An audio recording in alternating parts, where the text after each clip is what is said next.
সুপ্রিয় শিক্ষার্থীবৃন্দ, আসসালামু আলাইকুম। আশা করছি তোমরা সবাই ভালো আছো, সবাই নিজ নিজ বাড়িতে নিরাপদে আছো। মহান আল্লাহ তাআলার অশেষ কৃপায় আমিও কুশলে আছি। আজকে আমরা তৃতীয় সপ্তাহের অ্যাসাইনমেন্ট নিয়ে কথা বলবো। তৃতীয় সপ্তাহে বাংলা অ্যাসাইনমেন্ট নং 2 এটা নিয়ে কথা বলবো। প্রথম সপ্তাহের অ্যাসাইনমেন্ট তোমরা যারা জমা দিয়েছো, আমি কিছু অ্যাসাইনমেন্ট চেক করেছি, তাদের মধ্যে কিছু সমস্যা ছিল।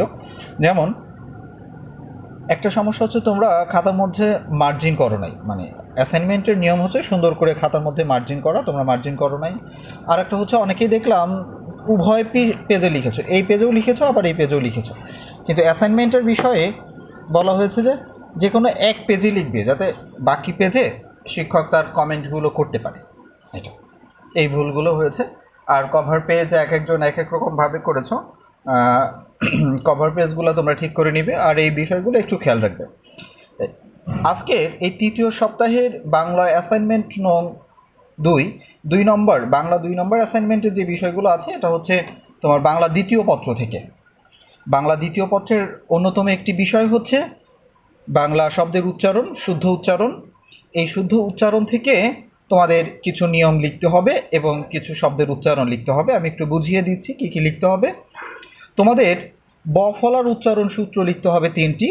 তুমি যদি শুদ্ধভাবে বফলার 3টি উচ্চারণের নিয়ম বা উচ্চারণের সূত্র লিখতে পারো, তাহলে তুমি 3 নাম্বার পাবে। আর এই উচ্চারণের যে সূত্র বা নিয়ম, এইখান থেকে তুমি যদি 9 থেকে 12টি শব্দের শুদ্ধ উচ্চারণ লিখতে পারো, তাহলে তুমি পাবে আবার 3 নাম্বার। একই রকমভাবে মৌফলার উচ্চারণ সূত্র লিখতে হবে 3টি, এর জন্য তোমার বরাদ্দ 3 নাম্বার। যদি তুমি 9 থেকে 12টি শব্দের উচ্চারণ লিখতে পারো, তাহলে তুমি পাবে আরও 3 নাম্বার। আবার জফলার উচ্চারণ সূত্র তুমি যদি 3টি লিখতে পারো, পাবে 3 নাম্বার। আর যদি 9 থেকে 12টি শব্দের উচ্চারণ লিখতে পারো, তাহলে পাবে আরও 3 নাম্বার, টোটাল 18 নাম্বার। এই 18 নাম্বার পরিপূর্ণই তোমরা পেতে পারো।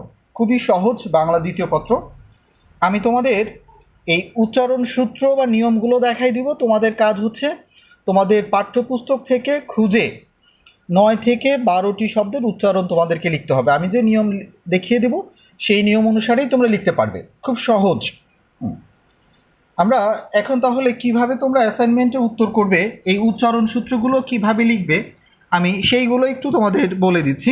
দেখো, 1 নম্বরে আমরা বফলা নিয়ে কথা বলবো। আমরা কি নিয়ে কথা বলবো? বফলা। আমরা জানি যে বাংলা শব্দের ভিতরে বফলা ইউজ করা হয়, বফলার ব্যবহার করা হয়।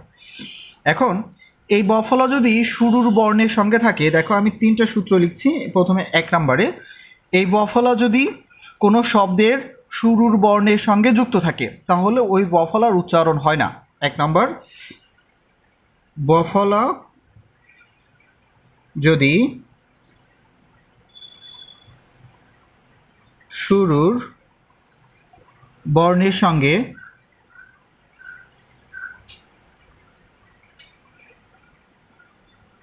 যুক্ত থাকে,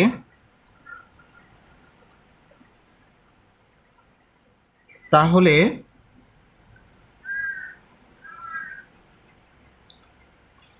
ওই বফলার কোনো উচ্চারণ হয় না, কোনো উচ্চারণ হয় না। অর্থাৎ বফলার উচ্চারণ হয় না, উচ্চারণটা উজ্জ্ব থাকে। আমি এক্সাম্পল দিলে তোমরা বুঝতে পারবে। মনে করো একটা শব্দ লিখলাম দ্বার। দ্বার বানানটা এরকম, দর সঙ্গে ব দিয়ে আকার দিয়ে এই যে র, দ্বার। এখন এই দ্বার উচ্চারণ করার সময় তোমার এই ব এর উচ্চারণটা হবে না, বয়ের উচ্চারণটা হবে না। তাহলে এটার উচ্চারণ কি হবে? এটা শুদ্ধ উচ্চারণ হবে দয়াকার র, এর সঙ্গে একটা হর্ষ চিহ্ন, এই হচ্ছে দ্বারের শুদ্ধ উচ্চারণ। এখন তোমাদের ক্ষেত্রে আমরা যদি তোমাদের দ্রাদশ এই শব্দটার উচ্চারণটা লিখি, তাহলে কি হবে? তাহলে বটা হবে না উচ্চারণের বেলা, দা দশ, তালবস্যর সঙ্গে একটা হর্ষ চিহ্ন হবে। একই রকমভাবে আমরা আরও কয়েকটি শব্দের উচ্চারণ দেখি। মনে করো জ্বালা, বর্গীয় জ্বর নিচে ব আছে, এই ব ফলার উচ্চারণ কিন্তু হবে না। তাহলে কি হবে? যা লা, এটা হচ্ছে শুদ্ধ উচ্চারণ। তাহলে আমরা প্রথম নিয়মটা, প্রথম সূত্রটা কি বললাম? এটা হচ্ছে 1 নম্বর সূত্র, যে ব ফলা যদি শুরুর বর্ণের সঙ্গে থাকে, কোনো একটা শব্দ, সেই শব্দের শুরুতে যে বর্ণটা আছে সেই বর্ণের সঙ্গে যদি ব ফলা যুক্ত থাকে তাহলে ওই ব ফলার উচ্চারণ হবে না। আমার মনে হয় 1 নম্বর নিয়মটা তোমরা সবাই বুঝতে পেরেছো। আমরা এই ব ফলার 3টা নিয়ম আমি দেখাবো।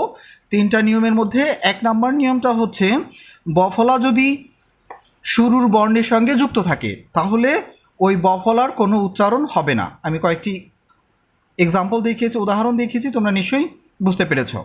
এখন আমরা 2 নম্বর উদাহরণের মধ্যে যাব। 2 নম্বর নিয়মের মধ্যে যাব, ব ফলার দ্বিতীয় নিয়ম। দেখো, আমরা দ্বিতীয় নিয়ম, ব ফলা যদি শব্দের মাঝের বর্ণের সঙ্গে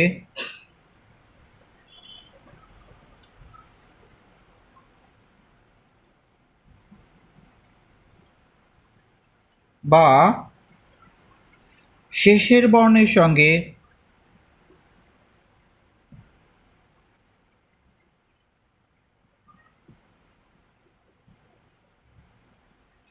মাঝের বর্ণের সঙ্গে বা শেষের বর্ণের সঙ্গে যুক্ত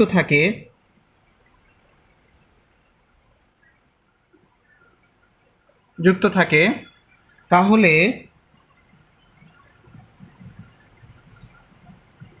ওই ব ফলা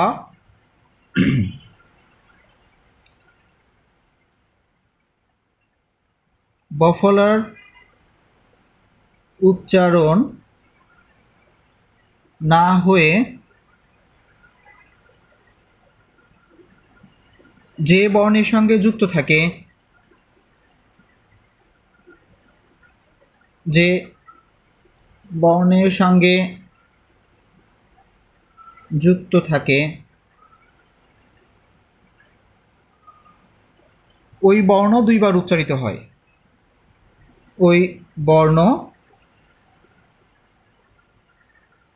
2 বার উচ্চারিত হয়।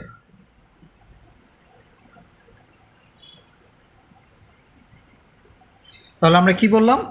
যে ব ফলা যদি শব্দের মাঝের বর্ণের সঙ্গে অথবা শব্দের শেষের বর্ণের সঙ্গে যুক্ত থাকে তাহলে ব ফলার উচ্চারণ হবে না, কিন্তু যে বর্ণের সঙ্গে যুক্ত আছে ওই বর্ণের উচ্চারণটা 2 বার হবে। ওই বর্ণের উচ্চারণটা কয়বার হবে? ওই বর্ণের উচ্চারণটা 2 বার হবে, অর্থাৎ ওই বর্ণের দ্বিতীয় উচ্চারণ হবে। দ্বিতীয় উচ্চারণ বলতে 2 বার উচ্চারণ। তোমরা অনেকেই বুঝতে পারতে না, সেই কারণে আমি দ্বিতীয় শব্দটা ব্যবহার করিনি, আমি সরাসরি লিখে দিচ্ছি এই বর্ণের 2 বার উচ্চারণ হবে। যেমন আমরা যদি এখন লিখি নিঃশ্বাস,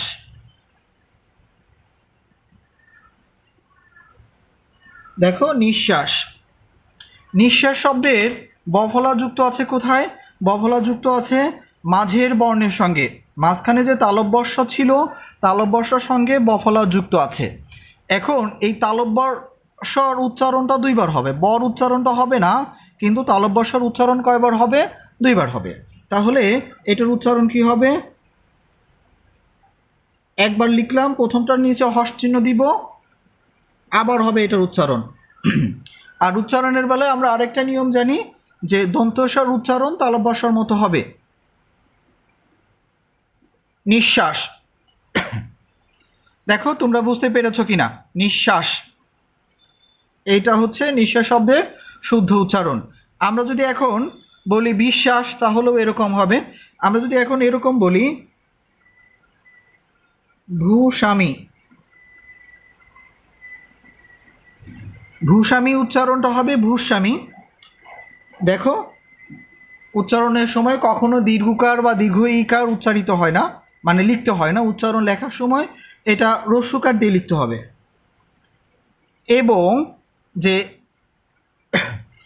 দন্তস্ব আছে এখানে, দন্তস্বর পরিবর্তে তালব্য উচ্চারণ হবে। আমরা পরিপূর্ণ নিয়ম যখন জানবো তখন দেখব যে যেখানেই দন্তস্ব আছে সেখানেই তালব্য উচ্চারণ হবে, দুই তিনটা জায়গা ব্যতীত।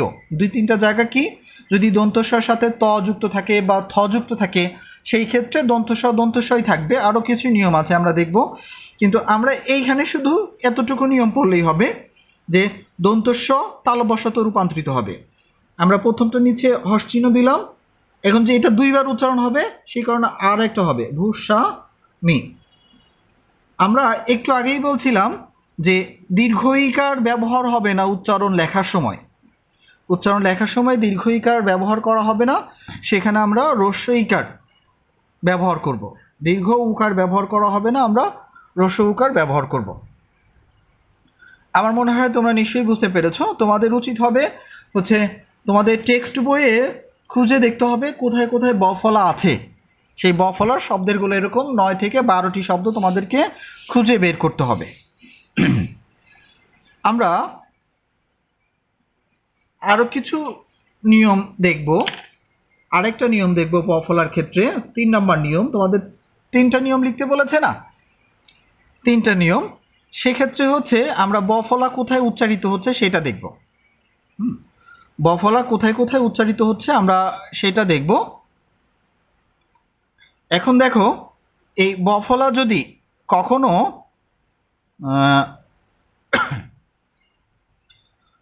দ এর সঙ্গে বফলা যুক্ত থাকে, দ প্লাস ব, আর এই দ প্লাস ব এটা যদি বিশেষ করে শব্দের মাঝে থাকে, দ প্লাস ব, গ প্লাস ব, গ প্লাস ব, বা আমরা আরেকটা দেখব ম প্লাস ব।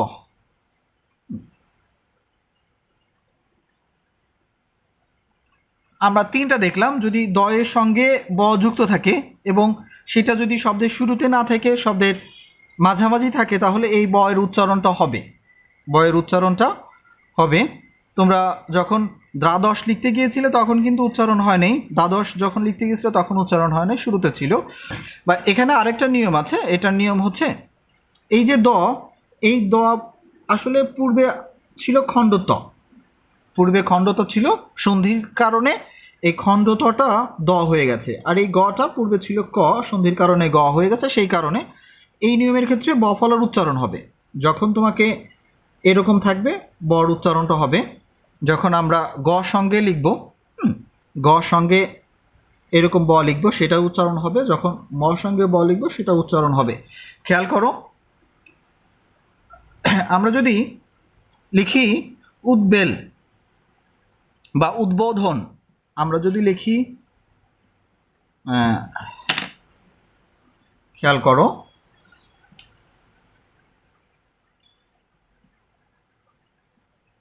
সরি ভুল লিখেছি, দটা আগে হবে। আমরা যদি লিখি যে উদ্বেল, তাহলে উদ্বেল শব্দের শুদ্ধ উচ্চারণটা কি হবে?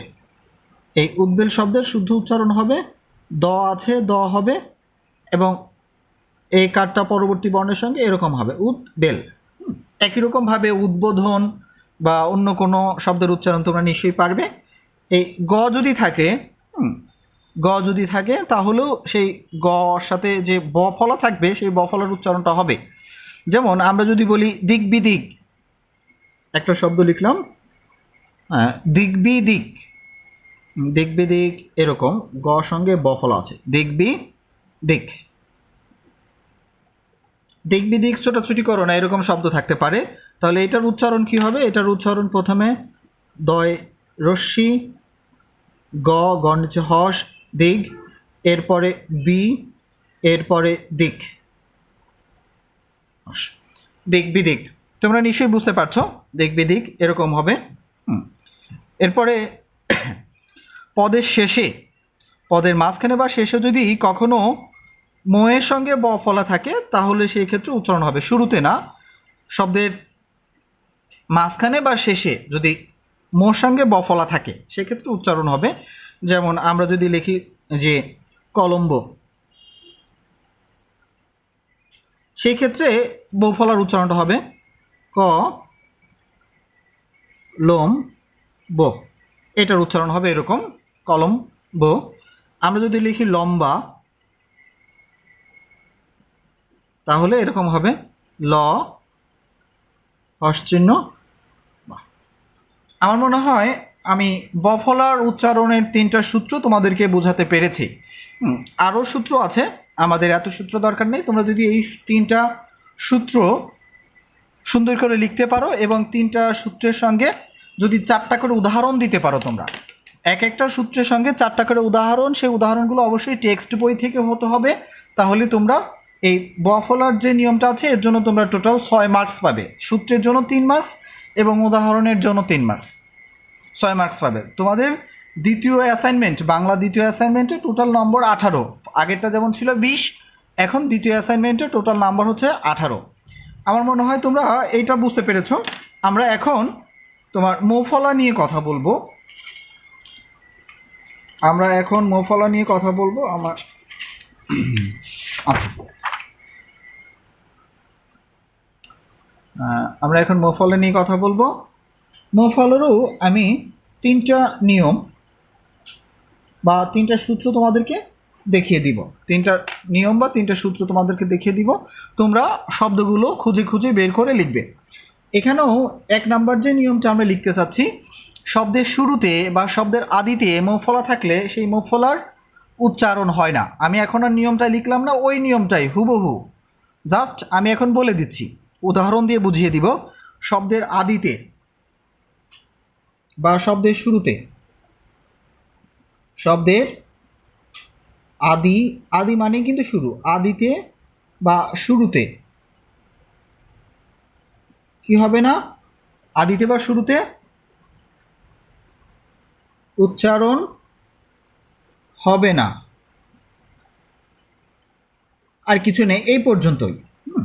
এটি এখন আমরা কিছু নিয়ম দেখি। তোমরা যদি এখন লেখো যে স্মরণ, তোমরা যদি লেখো স্মরণ, দেখো এই যে স্মরণের ক্ষেত্রে, স্মরণের ক্ষেত্রে তোমাদের এই যে মোয়ের উচ্চারণ কি হচ্ছে, হচ্ছে না, শুধু দন্তস্বর উচ্চারণ হচ্ছে। তাহলে এটা স্মরণ, এটার উচ্চারণ এরকম স্মরণ। তোমরা নিশ্চয়ই বুঝতে পেরেছো স্মরণ। এখন যদি তুমি লেখো শ্মশান, তুমি যদি লেখো শ্মশান, দেখো শ্মশান লিখতে গেলে, শ্মশান লিখতে গেলে তালবর্ষার সঙ্গে কিন্তু মৌফলা আছে। প্রথমে তালবর্ষার সাথে কি আছে, মৌফলা আছে। এখন এই মৌফলার উচ্চারণ হবে না। মৌফলা যখন উঠে যাবে তখন একটা সূত্র আছে, এই মৌফলার পরিবর্তে ওই বর্ণের সঙ্গে একটা চন্দ্রবিন্দু হবে। ওই বর্ণের সঙ্গে কি হবে, একটা চন্দ্রবিন্দু হবে। আমি এটা দিতে ভুলে গিয়েছিলাম। এই ক্ষেত্রে দেখো, তাহলে তালব্যস্য হবে স, এরপরে শান, শ্মশান। তোমরা দেখো বুঝতে পেরেছো কিনা। মানে শুরুতে উচ্চারণটার ক্ষেত্রে এই মৌফলা যদি শুরুতে থাকে তাহলে উচ্চারণ হবে না। আগের নিয়মটাই, শুরুতে মৌফলা থাকলে উচ্চারণ হবে না। এখন 2 নম্বর নিয়মটা হচ্ছে মাঝে বা শেষে শব্দের, আমি পুরোটা লিখছি না এখন, শব্দের মাঝে বা শেষে, মাঝে বা শেষে যুক্ত বর্ণের দ্বিত্ব উচ্চারণ হবে। যুক্ত বর্ণের দ্বিত্ব উচ্চারণ হবে।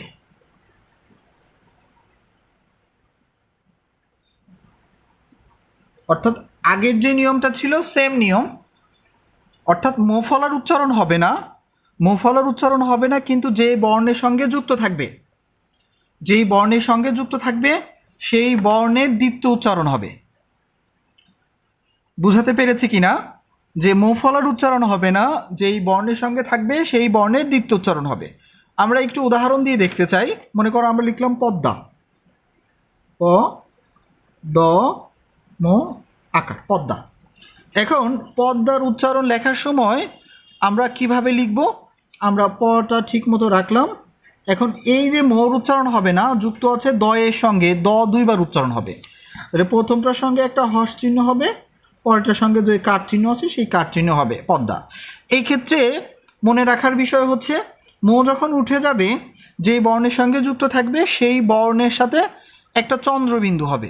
তাহলে এই ক্ষেত্রে মো দয়ের সঙ্গে যুক্ত ছিল, এখানে শেষ দয়ের উপরে চন্দ্রবিন্দু হবে, পদ্মা, শেষ দয়ের উপরে চন্দ্রবিন্দুটা হবে।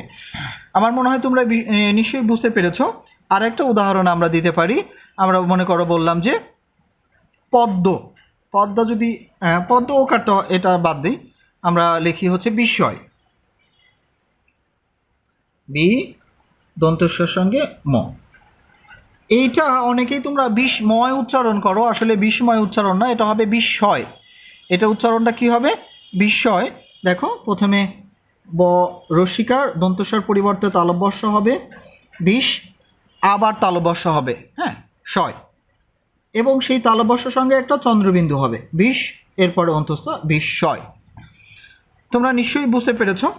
3 নাম্বারটা কোথায় কোথায় এই ময়ের উচ্চারণটা হবে আমি সেইটা একটু দেখাবো। এখন এই নিয়মটা একটু ব্যতিক্রম, মানে সব শব্দের ক্ষেত্রে না, বিশেষ কিছু শব্দের ক্ষেত্রে ময়ের উচ্চারণ অবিকৃত থাকবে। যেমন তুমি যদি গয়ের সঙ্গে ম যুক্ত করো তাহলে অবিকৃত থাকবে। তুমি যদি এই উঁর সঙ্গে ম যুক্ত করো তাহলে এটা থাকবে এরকম।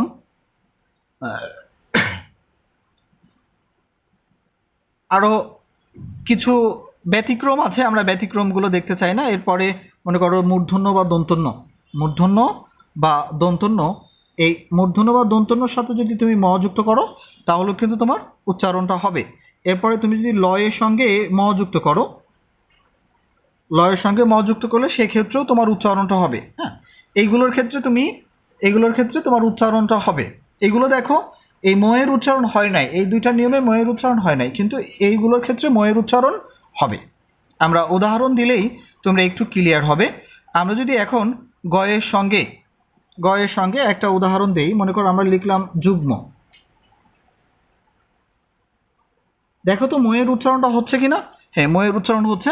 এই ক্ষেত্রে অন্তস্থ জয়ের উচ্চারণটা বর্গীয় জ্বর মতো হবে, বর্গীয় জ লিখতে হবে এখানে এরকম যুগ, এখন ম, শেষে ও কারটা দিয়ে উচ্চারণটা হবে।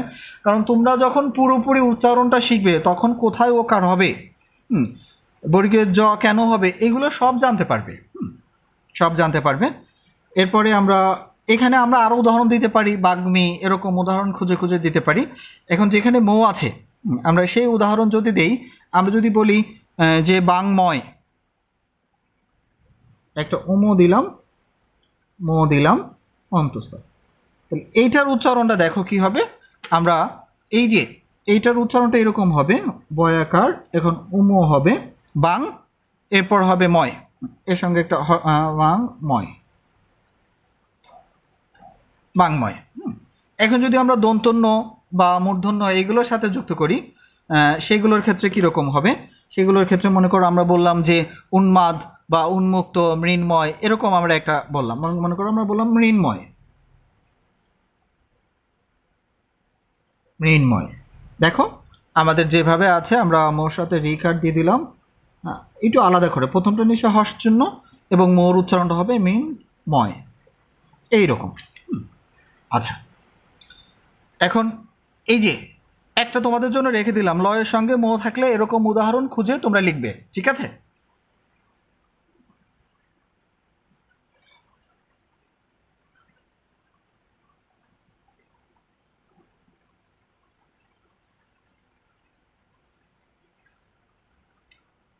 আরও অনেক নিয়ম ছিল, আমরা আরও অনেক নিয়মের মধ্যে যাচ্ছি না।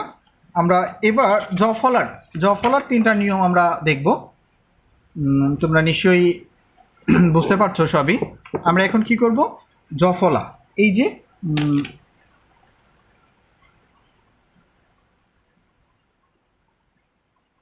জফলা, এই জফলার আমরা 3টা নিয়ম দেখব। হ্যাঁ, দেখো 1 নম্বরে আদিতে, শব্দের আদিতে বা শুরুতে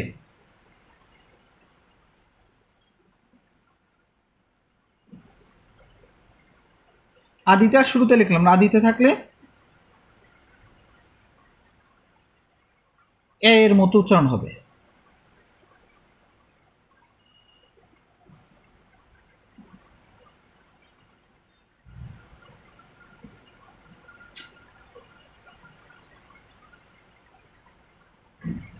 অর্থাৎ মনে করো যে কোনো একটা শব্দের শুরুতে জফলা আছে, তার সাথে আকার নাই, কিন্তু উচ্চারণ লেখার সময় তার সাথে আকার দিতে হবে। আকার না থাকলেও আকার দিতে হবে, আকার থাকলেও তো আকার থাকবেই। মনে করো আমরা উদাহরণ হিসাবে লিখলাম ব্যথা। ব্যথা বানানে কিন্তু এই বয়জাফলার সাথে এখানে কিন্তু আকার ছিল না, ব্যথা, ব্যর্থ। হ্যাঁ, তাহলে এইটার উচ্চারণ আমরা কিভাবে লিখব? আমরা একটা আকার দিয়ে লিখব, বয়জাফলা আকার ছয়কারে থা, ব্যথা, এরকম উচ্চারণটা হবে, ব্যথা।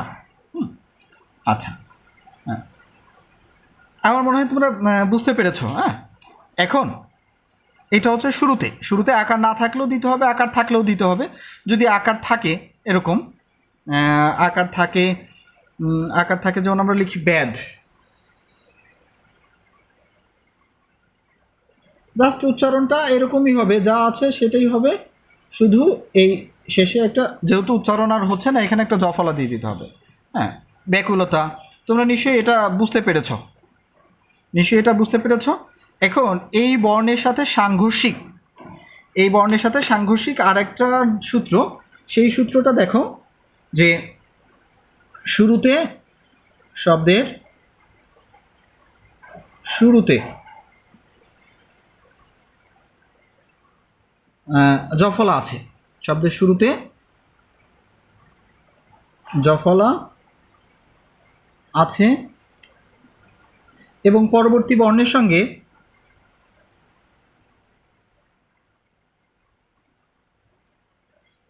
পরবর্তী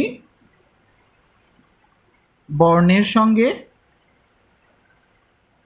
পরবর্তী বর্ণের সঙ্গে কি আছে? পরবর্তী বর্ণের সঙ্গে মনে করো যে রস্বীকার বা দীর্ঘ ইকার আছে, রস্বীকার বা দীর্ঘ ইকার আছে পরবর্তী বর্ণের সঙ্গে। এই যে রস্বীকার বা তোমার দীর্ঘ ইকার এটা আছে, তাহলে এই আকার আর উচ্চারণ করতে হবে না। সেই ক্ষেত্রে জফলার উচ্চারণটা একারের মতো হয়ে যাবে। সেই ক্ষেত্রে এই জফলার উচ্চারণ, সেই ক্ষেত্রে জফলার উচ্চারণ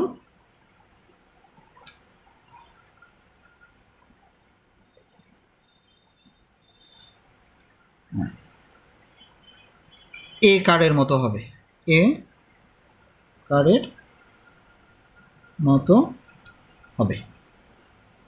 দেখো এ কারের মতো কিভাবে হবে? আমরা এখানে লিখেছিলাম ব্যথা। এখন যদি আমরা লিখি ব্যতীত বা ব্যক্তি, আমরা যদি লিখি বয়জাফলা কয়টা রশি, এখানে দেখো আমরা বলেছিলাম যে আকার না থাকলেও আকার দিতে হবে, কিন্তু পরবর্তী বর্ণের সঙ্গে রস্বীকার থাকার কারণে এখন আর এখানে জফলা আকার হবে না, এখন এই জফলার পরিবর্তে একার হবে। এটার উচ্চারণ এরকম হবে, বয় একার হবে, বয় একার। এরপরে এটাকে জাস্ট ভেঙে ফেলো, ব্যক্তি। আমরা যদি লিখি ব্যতীত, বয়জাফলা তয় দীর্ঘি ব্যতীত, এটাও কি হবে? বয় একার হবে, তয় রস্যি হবে, সরি এখানে টান দিয়ে ফেলেছি। হ্যাঁ, ব্যতীত, টানটা হবে না, কিসের জন্য যেন দিয়ে ফেলেছি। আমার মনে হয় তোমরা বুঝতে পেরেছ। আর এটা হচ্ছে এই বর্ণের সঙ্গে, এইটার সঙ্গে এটা যুক্ত, সেই কারণে এটা লিখলাম। 3 নাম্বার যে নিয়মটা, সেটা হচ্ছে আগের 2 নাম্বার নিয়মের মতো, যে শব্দের মাঝে বা শেষে জফলা থাকলে যেই বর্ণের সঙ্গে থাকবে সেই বর্ণের দ্বিতীয় উচ্চারণ হবে। শব্দের মাঝে বা শেষে জফলা থাকলে, জফলা থাকলে যেই বর্ণের সঙ্গে থাকবে, যেই বর্ণের সঙ্গে থাকবে ওই বর্ণের দ্বিতীয় উচ্চারণ হবে, ওই বর্ণের দ্বিতীয় উচ্চারণ হবে। দ্বিত্ব উচ্চারণ হবে। আমরা কিছু উদাহরণ দেখি। আমরা আরেকটা পেজ নিচ্ছি উদাহরণ দেখার জন্য। আমরা এদিকে আমরা নিয়মটা দেখতে পাচ্ছি, এখানে নিয়ম। আমরা কিছু উদাহরণ দেখব যে জফলা আছে যে শব্দের মাঝে বা শেষে। মনে করো একটা শব্দ আছে বন্যা, একটা শব্দ আছে বন্যা। এই বন্যা শব্দে দেখো শেষের বর্ণের সঙ্গে জফলা আছে, শেষের বর্ণের সঙ্গে জফলা আছে। আর জফলা যদি থাকে শেষের বর্ণের সঙ্গে, তার আগের বর্ণের সাথে কোনো কার চিহ্ন না থাকলে ও কার হবে, এটা আর একটা নিয়ম। জফলা শেষের বর্ণে মানে প্রথম বর্ণের সাথে কোনো কার চিহ্ন না থাকার পরবর্তী বর্ণের সঙ্গে জফলা থাকলে এই বর্ণের সঙ্গে ও কার হবে। এই নিয়মটা আমরা একদম এর নিয়ম, এটা হবে বন না, এটা উচ্চারণ এরকম হবে বন্যা। একই রকম ভাবে তোমরা যদি বলো কন্যা, দেখো তাহলে এটা কি হবে, কোন না, কন্যা। আচ্ছা, এরকম আরো অনেক অনেক শব্দ আছে, তোমরা নিশ্চয়ই বলতে পারবা। মনে করো যে আমরা বললাম যে মূর্খ, মুখ্য, আমরা বললাম মুখ্য। এখন এখানে এই খটা মহাপ্রাণ ধ্বনি, মহাপ্রাণ ধ্বনির দ্বিত্বের ক্ষেত্রে আর একটা নিয়ম আছে বাংলা একাডেমির উচ্চারণ অভিধানে। মহাপ্রাণ ধ্বনির দ্বিত্ব উচ্চারণের ক্ষেত্রে একটা অল্প প্রাণ ধ্বনি, একটা মহাপ্রাণ ধ্বনি হয়। এই খটা মহাপ্রাণ ধ্বনি, এটা দুইবার হবে না, এটা একবার হবে। এটা হবে এরকম মুখ খো, ও কাটা হবে। এটাও আরেকটা নিয়ম আছে যে শেষে যুক্ত বর্ণ থাকলে, শেষের ক্ষেত্রে কোনো কাট চিহ্ন না থাকলে ওকার হয়। যেমন এখানে আকার ছিল, দেখো ওকার কিন্তু হয় না, আকারই হয়েছে। কাট চিহ্ন না থাকলে ওকার হবে, আর কাট চিহ্ন থাকলে যে কাট চিহ্ন থাকবে সেটা হবে। আমরা মনে হয় বোঝাতে পেরেছি। আমরা আরেকটা উদাহরণ দিই। মনে করো ধন্য বা ধন্যবাদ আমরা বলি ধন্য। সেই ক্ষেত্রে দেখো প্রথম ধয়ের সঙ্গে কোনো কাট চিহ্ন নাই, পরবর্তী বর্ণের সঙ্গে জফলা আছে, ধয়ের সঙ্গে ওকার হবে, একটা হর্ষ চিহ্ন হবে, এরপরে ধন্য, এটা মুখ্য, জফলাটা এটা। আমার মনে হয় আমি তিনটা নিয়ম, সবগুলোর ক্ষেত্রে তিনটা করে নিয়ম বুঝিয়েছি এবং চেষ্টা করেছি তোমাদেরকে সুন্দর করে বোঝানোর জন্য। আমার মনে হয় তোমরা বুঝতে পেরেছ। এখন তোমাদের উচিত হবে কি, তোমাদের উচিত হবে তোমাদের এই যে পাঠ্য বই থেকে, এই পাঠ্য বই থেকে যে কবিতা বা যে গদ্যগুলো তোমাদের আছে এইখানে, এরকম বর্ণগুলো তোমাদেরকে খুঁজে বের করতে হবে। খুঁজে বের করে তোমাদের অ্যাসাইনমেন্টে লিখতে হবে। তোমাদের সবাইকে ধন্যবাদ জানিয়ে আজকের ক্লাস এখানেই শেষ করছি। সবাই ভালো থাকো, সুস্থ থাকো, আল্লাহ হাফেজ।